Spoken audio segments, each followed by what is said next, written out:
मुझे देखो पार्थ, इस समाज और उसके वर्णों को गुणों और कर्मों के आधार पर स्वयं मैंने रच तो दिया, परंतु इस समाज रचना का फल मैंने कभी नहीं चाहा। इसीलिए कर्ता होते हुए भी मैं अकर्ता हूं। और जो इस रहस्य को समझे पार्थ, वो कभी अपने कर्मों में लिप्त नहीं होगा। न माम कर्माणि लिम्पन्ति न मे कर्म फले स्पृहा इति माम यो भी जानाति कर्म भी न स बध्यते। मुझे कर्म फल की इच्छा नहीं है, जब ही तो कर्म मुझे दूषित नहीं कर पाते।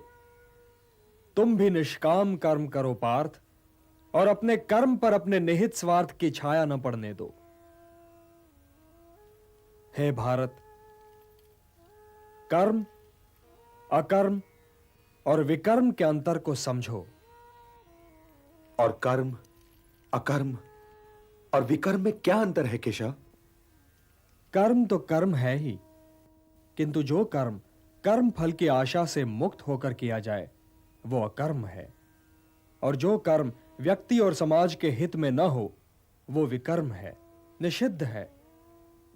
कर्म अकर्म से श्रेष्ठ है, कर्ता अकर्ता से श्रेष्ठ है। और हे पार्थ, जो अकर्ता है, जो कर्म फल की इच्छा से मुक्त है, वही ज्ञानी है, वही बुद्धिमान है और वही कर्मयोगी है। उसके लिए उसका कर्म ही कर्म फल भी है, और इसीलिए वो एक कर्म के पालन के उपरांत कर्म फल की प्रतीक्षा में नहीं ठहरता, बल्कि दूसरे कर्म की ओर बढ़ जाता है।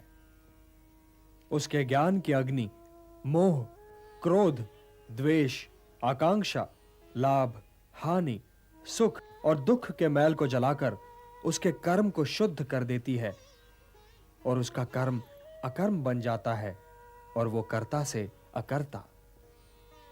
और ये अकर्ता, ये ज्ञानी जीवन के आवश्यक साधन जुटाने के अतिरिक्त अपने लिए और कुछ नहीं करता।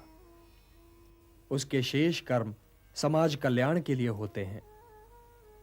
यह मनुष्य कर्म करते हुए भी पाप से दूषित नहीं होता।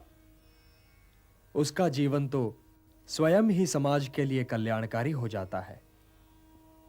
हे निष्पाप अर्जुन, ऐसे ही व्यक्ति का जीवन यज्ञ है। तुम भी अपने जीवन को यज्ञ बना लो, और उसके हवन कुंड में अपने कर्म फल की इच्छा, मोह और क्रोध को आहुतियों की भांति जला डालो।